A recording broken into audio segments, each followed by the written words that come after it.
Bonjour à tous, bonjour Georges. Bonjour Bienvenue Mary. dans, bienvenue dans cette 10e vidéo, 5e épisode de Passeur d'âme. Nous allons parler aujourd'hui de la communication et de la transmutation. Voilà. Pour commencer, je vais dire un petit mot en passant sur les chakras, car nous allons parler des chakras qui réagissent et qui sont utilisés dans la communication. Il faut savoir qu'un chakra est l'expression de notre état intérieur et que ça ne sert à rien d'essayer d'ouvrir des chakras, de chipoter aux chakras. Ça ne dépassera jamais, ce sera toujours une l'état du chakra sera toujours une conséquence de ce qui est à l'intérieur de nous. Donc, ne perdez pas votre temps à essayer d'ouvrir des chakras pour mieux communiquer. Ça ne sert pas à grand-chose. Voilà. Alors donc, Ok. euh, alors donc, quand on arrive dans un lieu et qu'on rentre en contact avec des énergies et notamment une entité, euh, on directement, ou des fois ça prend un peu plus de temps, mais la plupart du temps c'est direct, on peut ressentir des oppressions. On peut se Mhm. ressentir mal, opprimé. Et euh, c'est en fait nos chakras qui réagissent à ce qu'ils reçoivent, à ce qu'ils perçoivent. En fait, C'est Oui. c'est une forme de protection, il se ferme? Non. Non, non, non, c'est juste un ressenti, il ne se ferme pas. Si tu veux, l'entité nous voit, dans les cas normalement comment ça se passe, elle nous transmet son état. Avant de parler, une entité, elle, elle fait ressentir ce qu'elle est. Il y a les échanges d'émotions. La première communication envers une entité, c'est au travers des émotions. Elle vous communique son état d'être. Elle commence à vous communiquer son état d'être et ça part par tous ces états émotionnels qui peuvent être tristes, qui peuvent être... Il y a des gens qui se mettent à pleurer sans raison, tu vois. Tu ressens ce que l'entité ressent. Et elle le fait exprès ou c'est comme un parfum que tu ressens sans vraiment le vouloir? Certaines le font pas exprès, elles sont là Exprès? tout simplement Ok. et on les perçoit, mais certaines le font exprès, elles veulent communiquer. Et là, c'est plus fort, c'est plus puissant. C'est plus intense. Et donc, ce que les gens ressentent généralement, c'est une impression d'étranglement, de ne plus pouvoir respirer, parce que le chakra de la gorge est le chakra de l'expression. Mais attention, un chakra fonctionne dans les deux sens. C'est le chakra pour transmettre une expression pensée, parlée, mais pour Ouais. recevoir aussi une expression. Alors, souvent, les gens, c'est au niveau du ventre, du plexus. Ils se sentent opprimés au plexus. Et là, c'est le chakra de la communication émotionnelle. Tu vois? Et alors, le cœur aussi, on peut ressentir une oppression au cœur. C'est parce qu'on ressent la peine. Ça, c'est le niveau du Ouais. sentiment. On ressent la peine aussi. On ressent l'état du cœur de la personne qui est en face de nous. Donc, ce ne sont pas des agressions, ce ne sont pas des choses négatives, c'est en réalité le début de la communication. Tu vois. Donc, il faut bien comprendre ça pour ne pas s'enfuir à toutes jambes dès qu'on sent oh, on a essayé de m'étrangler. Ouais, c'est pas tout à fait ça. Tu vois? Oui, c'est de l'interprétation, mais le ressenti est le même en fait. Oui, oui, oui, c'est de l'interprétation réflexe. Tu sens quelque chose à ta gorge, bon, ben, on a vite imaginé ça, Ouais. quoi. Donc, pour expliquer un petit peu plus clairement, voici un dessin. Nous pouvons voir ici nous, Mhm. nos trois chakras, la gorge, le cœur et le plexus. Oui. En Et quand présence je, d'une... Oui? Le troisième œil ici, il n'échange pas vraiment en fait, il pose juste des limites, c'est pour ça que tu as marqué autorité. Ah oui, le troisième œil, c'est un petit peu à part. On en parlera plus précisément dans la boîte à outils du passeur d'âme. Mais c'est un chakra d'autorité. Il y a une énorme énergie qui passe par le chakra du troisième œil et qui a tendance à imposer une autorité. Donc, c'est pour ça que je l'ai mis en rouge ici. On en parlera plus tard. Mais c'est un chakra qui peut avoir une grande importance, mais il ne sert pas vraiment de cette façon-là dans la Donc, communication. Il va ok. servir au niveau de l'imagination, de la mise en image, mais il faut faire attention dans une communication de ne pas l'utiliser par l'autorité. Ça ne se fera que dans certains cas bien précis. Et donc ici, nous avons le chakra de la gorge qui rentre en contact avec celui de l'entité. C'est pareil avec celui du cœur et c'est pareil avec celui des émotions. Et donc les émotions de l'entité vont se transmettre à nos chakras ici. Mais inversement, nous allons le voir, euh, en réponse, nous exprimons aussi une qualité positive de ces mêmes chakras. Tu vois? Donc l'entité ressent aussi notre état d'être. Elle ressent aussi, pas tout de suite, c'est un peu après. Tu accuses le coup. Quand tu rencontres l'entité, tu ramasses la communication. Tu accuses le Ouais. coup, et après seulement tu inverses le processus. Ça, on va voir dans la Et transmutation. c'est pour ça qu'elle choisit, le décédé choisit plus une personne qu'une autre en fonction des ressentis de la personne en fait. Exactement. Par exemple, il y a des gens, ce sont des gens qui ont plus de cœur qui sont choisis pour communiquer par l'entité. Et il existe aussi des gens qui vont dans certains endroits et il ne se passe jamais rien, ils ne voient pas d'entité alors qu'il y en a, ils ne ressentent rien. Mais souvent, ce sont des gens qui sont très, très, très basés sur le mental, l'autorité, très stable, très fort, et ils projettent une telle énergie en avant, notamment par le troisième œil, que les entités ne l'approchent pas. Tu vois? Ok. Mais par contre, une personne qui a du cœur et qui... Là, tout de suite, les entités vont l'approcher. Ils seront plus vite sollicités, on va dire. Exactement. Exactement. Donc, donc on pourrait dire que pendant l'opération de pré-communication, on pourrait appeler ça comme ça, les Ouais. chakras de l'entité et nos propres chakras ne font qu'un. Tu vois?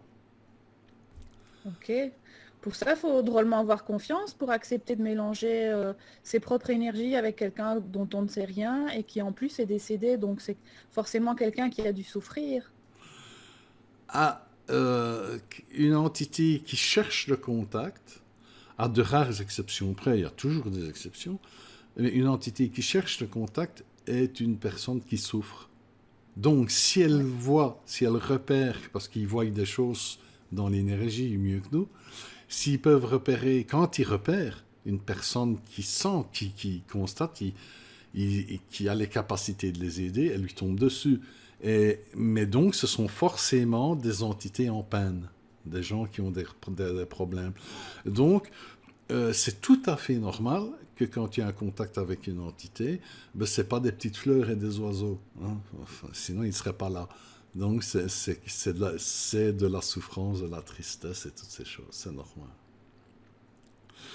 Alors, donc, euh,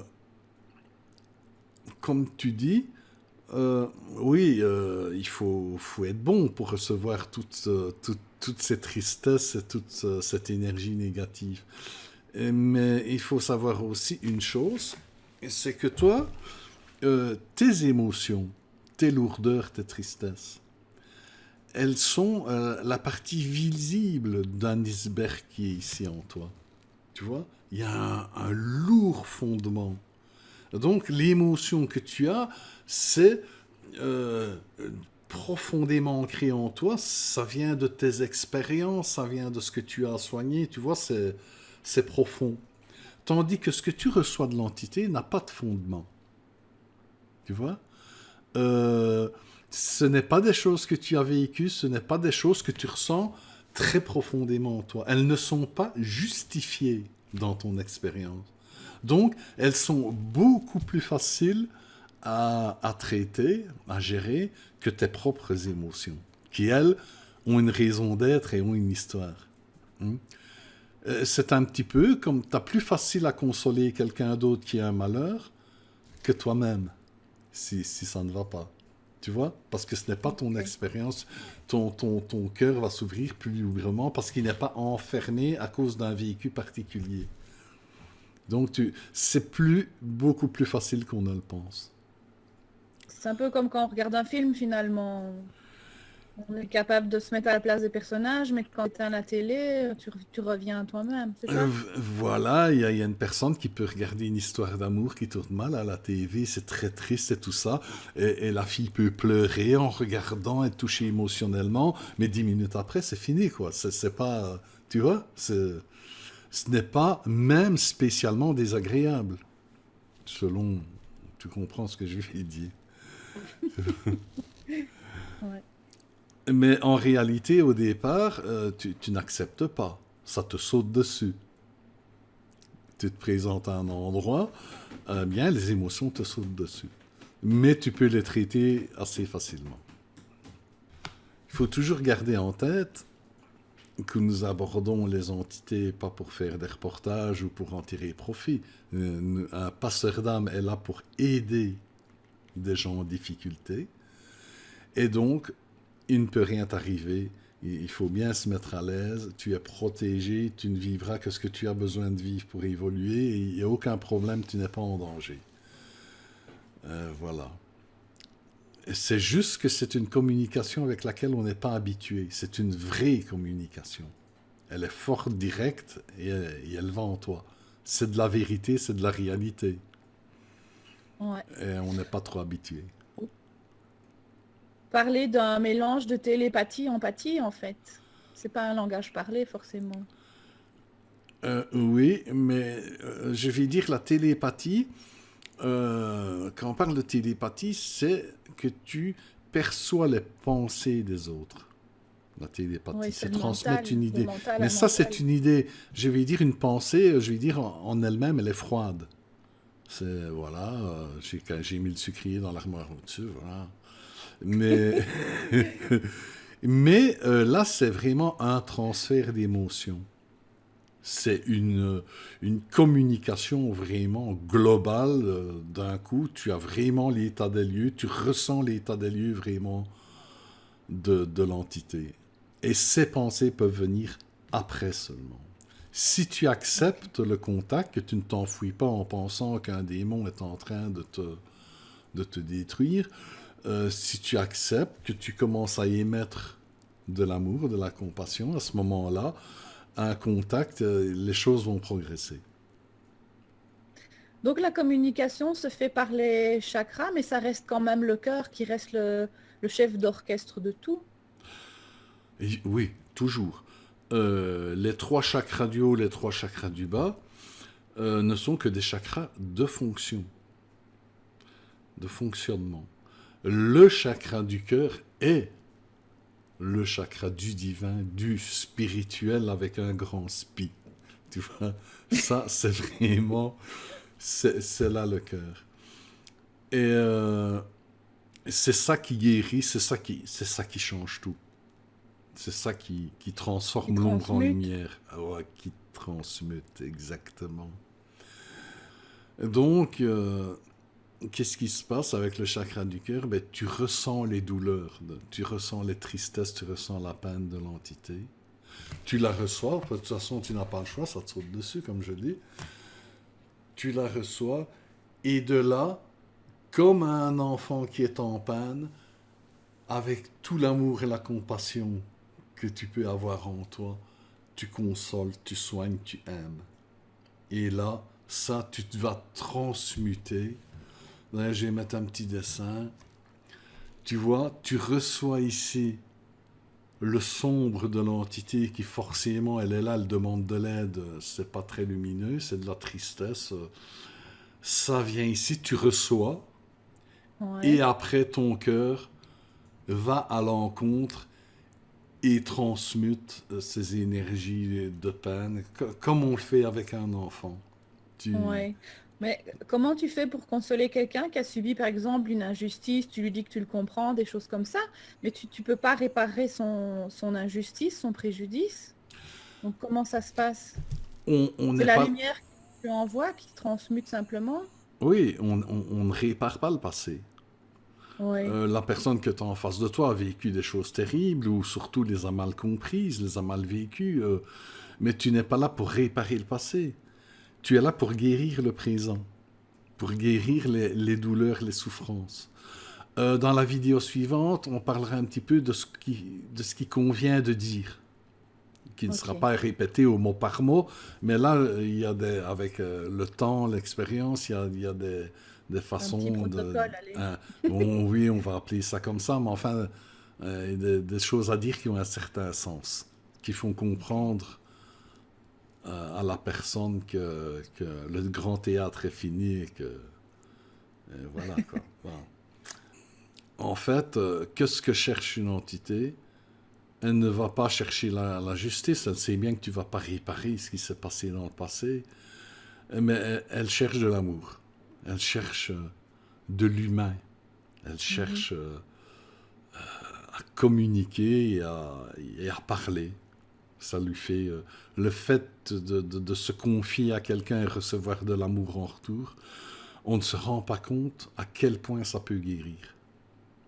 Et donc, une chose aussi qui est importante, nous allons voir avec l'imagination comment on peut percevoir, comment l'entité peut nous faire percevoir ce qu'elle a vécu.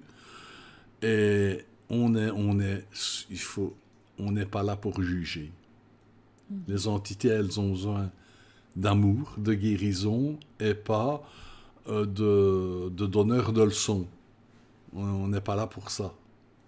Elle est mieux C'est clair. placée que nous pour comprendre ce qu'elle a vécu ou ce qu'elle a pu faire. Nous, on est là pour aider et pas donner des leçons. C'est sûr. Chacun a son histoire finalement. Chacun a son histoire et je dis toujours, rien ne prouve que On aurait dans fait une mieux. situation donnée, à sa place dans la même situation, on n'aurait peut-être pas fait mieux. Il faut toujours garder ça en tête aussi. C'est toujours Ouais. facile de dire, ah, fallait faire ça et pas faire ça, mais si quelqu'un regarde notre vie, je crois que les On en autres ont fait aussi tout. beaucoup de choses à dire. C'est bien.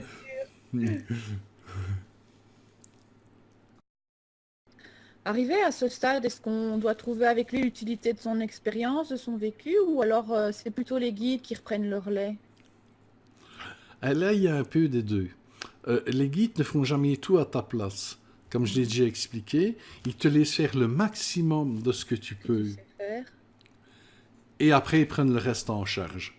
Mais il ne faut jamais t'arrêter et dire, oh, c'est les guides qui vont s'occuper de ça. Non, il faut aller Au au plus loin que tu maximum de peux. ce que tu ressens, au plus loin que tu peux. Mais si tu peux aider beaucoup avec ton expérience personnelle, de ton vécu, des choses que tu as déjà apprises, et après, s'il y a autre chose, les guides vont venir t'inspirer ou enfin ils feront ce qu'ils doivent faire. On ne sait jamais exactement ce qu'ils veulent faire. Mais donc ici, ça nous amène à la vision intérieure, qui est un effet, qui est un effet de l'imagination. Alors attention, c'est un domaine qui est un peu miné, parce que quand on dit le mot imagination, euh,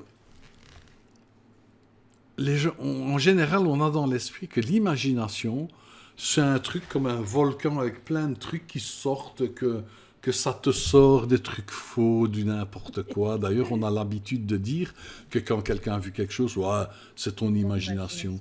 On a l'habitude de taxer l'imagination de irréel et de faux, de n'importe quoi. Mais en fait, ce n'est pas vrai.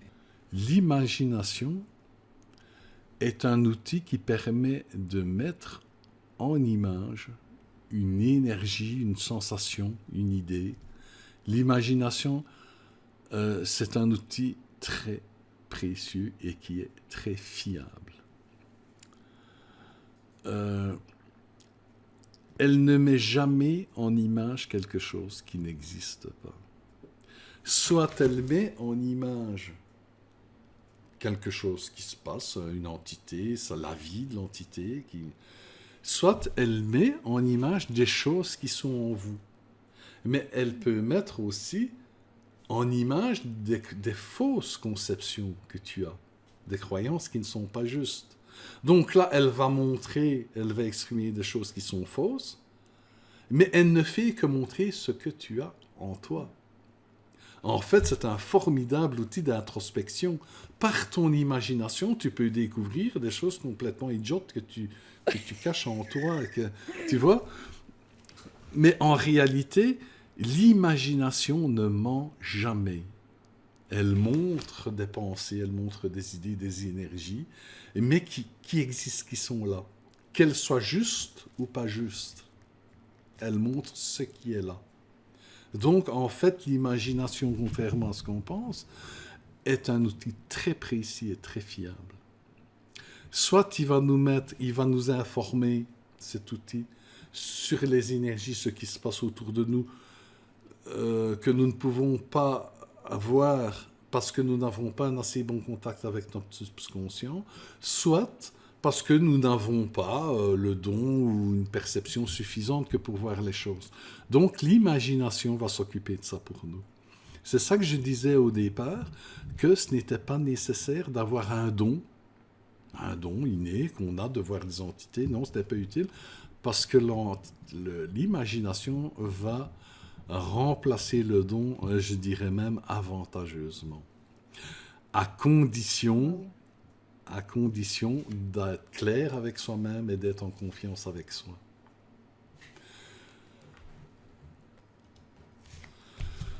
Donc, comme nous disions tantôt, nous sommes en situation, nous arrivons dans une maison où il y a des entités, et waouh, on ressent des oppressions, on ressent la peine, ou même si on ne ressent pas fortement au chakra, on va sentir son état d'humeur qui change, on va devenir triste.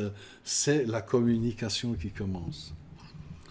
Si vous laissez venir ça à vous et que vous commencez la transmutation, c'est-à-dire que vous commencez à la place de vous fermer, de vous ouvrir et de consoler, de donner de l'amour, là, la première communication commence à évoluer. Et là, vous allez commencer à voir apparaître des images. Si vous êtes bien dans l'énergie, dans ce que vous faites, votre imagination, avec l'accord de l'entité, ça se fait à un niveau inconscient. J'insiste pour dire que c'est un niveau inconscient, on n'en est pas conscient. Mais si vous êtes bien dans la chose, votre entité va vous montrer comment est l'entité, va vous montrer des scènes de sa vie que l'entité partage avec vous par ses sentiments, par ses émotions. Vous allez commencer, si cela est utile, parce que ce n'est pas chaque fois le cas, mais normalement, dans la plupart des cas, ça se passe comme ça. J'insiste aussi en passant pour dire que chaque cas est différent, donc on ne peut pas tout cloisonner. Je dis juste comment ça marche. Et là, vous pouvez voir non seulement les éléments du vécu de l'entité par le biais de votre imagination, mais là, vous passez au-delà des images à un autre stade où vous communiquez directement avec l'entité. Et elle vous montre les images, souvent on la voit comme ça. Les images, souvent elles sont autour de vous, comme ça. Et l'entité, la personne qui vous parle, en fait, elle est souvent comme une sorte d'écran, là, à droite, un peu plus haut, et vous la voyez là, et souvent vous la voyez qui montre sa vie, et vous pouvez communiquer directement, tu vois, Et en fait, tout en envoyant de l'amour. l'imagination est différente d'une personne à l'autre. Alors comment on fait pour ne pas tomber dans l'interprétation? Et l'imagination est différente d'une personne à l'autre par rapport à ce que tu as, toi, en toi. Oui. C'est pour ça que c'est différent d'une personne à l'autre, parce que chaque personne a un intérieur, un vécu différent. tu vois. Mais par rapport à un élément extérieur qui vient à toi, là, l'imagination est la même pour tout le monde. Parce que tu vois la réalité. Si l'entité a un pantalon rouge et une chemise verte à pois blancs, eh bien, tous ceux qui sont là et qui sont dans la perception et que l'entité s'adresse à eux, eh bien, ils vont voir la même entité. Le même pantalon, la même chemise, tu vois. Mais en ce qui est de ton vécu intérieur, alors là, c'est tout à fait différent. On a tous en nous des coffres à jouets, des trucs incroyables en nous. Quand chaque fois que tu regardes un film ou un film d'horreur et tout ça, ben hop, tu remplis des coffres entiers. Et là, oui, ça dépend de l'expérience personnelle. Mais justement, comment tu fais pour pas interpréter selon ton propre vécu? Tu vois, selon la situation, moi, je vais me sentir plus frustrée qu'une autre personne. Et tu vois, tu vas interpréter ce que l'entité a vécu, alors que c'est peut-être pas du tout ça, si tu ne ressens que les images. Bon, à la base, à la base, euh, tu rencontres l'entité et elle te donne ces émotions et c'est ça qui prend toute ton attention. Tu vis ces émotions, ça, c'est au premier plan. Tu vois? C'est très fort. Donc, ton imagination, tout ce que tu es, est concentré et dirigé là-dessus. Donc, c'est forcément ton imagination qui va montrer la réalité. Maintenant, si tu es dans une maison hantée et que tu te promènes, tu entends un bruit. C'est pas une énergie qui vient à toi. Un bruit, c'est un bruit. Une porte qui s'ouvre, c'est une porte qui s'ouvre. À ce moment-là, de l'intérieur de toi, peut jaillir par ton imagination, va te montrer tout ce qui pétille en toi de dire oh c'est ci, oh c'est là, oh c'est là. Et elle va te le mettre en... Elle ne fait que montrer ce qui est en toi. Tu vois? Mais là, une porte qui s'ouvre ou un bruit dans un mur, c'est pas une énergie qui vient te submerger. C'est quelque chose... Ou par exemple, il y a des... Allez, je vais lui donner un petit truc, par exemple, il y a une personne qui fait de la méditation et qui imagine son guide. Parce que l'imagination peut servir à beaucoup de choses, mais c'est un outil qui est assez délicat à utiliser, mais elle imagine son guide. Et elle voit là, elle voit un guide. Alors il y a un petit truc. À un moment donné, tu ordonnes à l'image que tu vois du guide de faire un numéro de claquette. S'il le fait, non, non, mais ça marche. Hein. S'il le fait, c'est ton imagination. Il va obéir, l'imagination va obéir. C'est une image qui est en toi. Si tu la modifies, eh bien, l'imagination va te montrer que l'image que tu génères t'obéit. Tu vois? Tandis que si c'est réellement un guide, on le sent, hein, ça coince, ça ne marche pas. Tu vois? Mais je ne donne pas trop de détails pour... Oui, oui, tu sens que ça coince, ça ne marche pas. Là, c'est un petit truc pour reconnaître un petit peu ce qui peut être généré par ton imagination. Parce que comme tu peux, ce qui vient de toi, tu peux le modifier à ton aise. Tu vois, c'est comme le gros truc, par exemple, tu as l'impression qu'il y a un monstre en dessous de ton lit, c'est dans ton imagination. Eh bien, si tu commences à l'habiller comme un clown, à lui mettre un nez rouge, à le faire ridicule et tout ça, eh bien, il va vraiment apparaître comme ça. Parce que ça vient de toi. Si maintenant ce serait réellement une créature, imaginons une créature qui serait en dessous de ton lit, tu ne pourrais pas la modifier. Tu ne peux pas modifier son énergie. Tu vois? Tandis que ce que tu viens de toi, tu peux modifier l'énergie, l'image et tout ce que tu veux. Donc, mais ça demande... écoute, c'est comme un peu les paillettes dorées. Les paillettes dorées, c'est une utilisation, par exemple, très positive de l'imagination.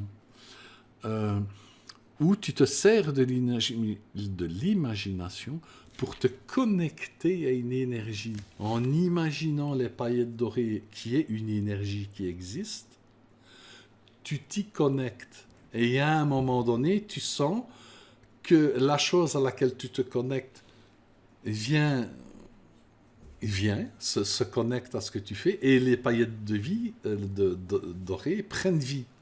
Ça devient autonome. Il y a un échange, tu vois. Ton imagination crée un pont, en fait, c'est ça.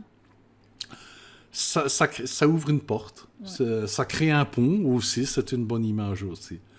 Mais ça demande, c'est un peu délicat. Ça, on en reparlera encore sûrement bien après. Mais c'est un outil précieux qui va revenir dans beaucoup d'étapes. Ok. Mais qu'il faut savoir maîtriser, il faut savoir connaître du moins, un minimum. On peut comparer ça un peu au rêve, comme s'il y avait une part de vérité cachée à décrypter, comme aussi on peut parler on en parle dans les paraboles. Ah, les rêves, c'est encore un domaine un peu plus particulier. Ah, Euh, les rêves sont souvent mis en place par soit tes guides, soit des entités qui veulent te dire quelque chose. Et ça s'adresse à une strate inconsciente qui vient se mélanger au conscient. Et, et souvent, c'est pas évident à décrypter. Ce n'est pas un message clair.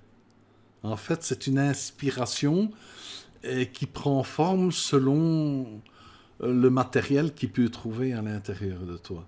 Ça, c'est un petit peu différent. Et ce sont, comme les guides ont l'habitude de faire, ils ne te disent pas toujours des messages clairs. Ils essayent de se mettre sur le chemin avec les choses que tu as dans ton petit sac. Et c'est à toi de faire l'introspection. Ça demande un effort, ça demande une introspection pour arriver à comprendre. Je classerais ça dans les messages typiques des guides qui font, parce que ça, ils n'aiment pas faire simple. On peut faire compliqué parfois. Mais non, mais c'est avec une bonne raison. C'est pour qu'on nous inciter à fouiller en nous, en fait. Un ouais. rêve, des messages de ce genre-là, nous incite à fouiller en nous. Nous font, nous font bosser, l'air de rien. L'air de rien, ah oui. Ah ouais. Et maintenant, il y a d'autres rêves, comme des cauchemars et toutes sortes de choses comme ça, ou des rêves tout à fait hallucinants qui peuvent venir du brouhaha de notre inconscient ou de notre semi-conscient qui mélange tout. Bon, il y a des rêves qui ne veulent pas dire grand-chose, hein. Ça dépend. Ça Aussi. dépend. Ouais. Ouais.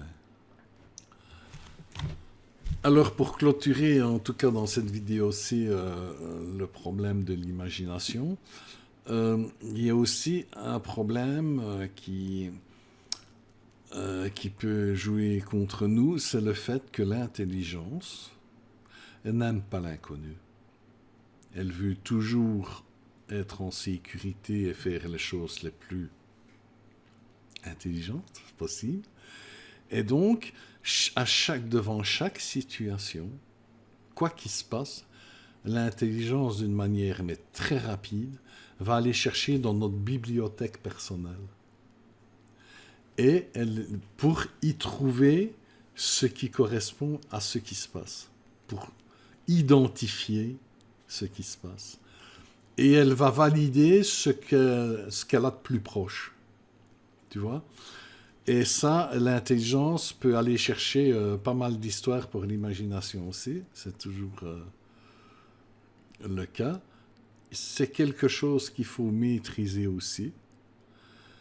De pouvoir mettre l'intelligence un peu sur le côté et dire stop. On ne sait pas ce que c'est, mais on observe.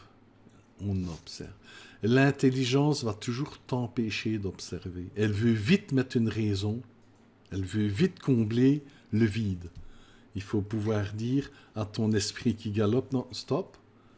Eh bien, écoute, j'avoue, il faut pouvoir s'avouer, reconnaître, eh bien, je ne sais pas. Mais, j'observe. Et l'intelligence a tendance à t'empêcher de faire ça.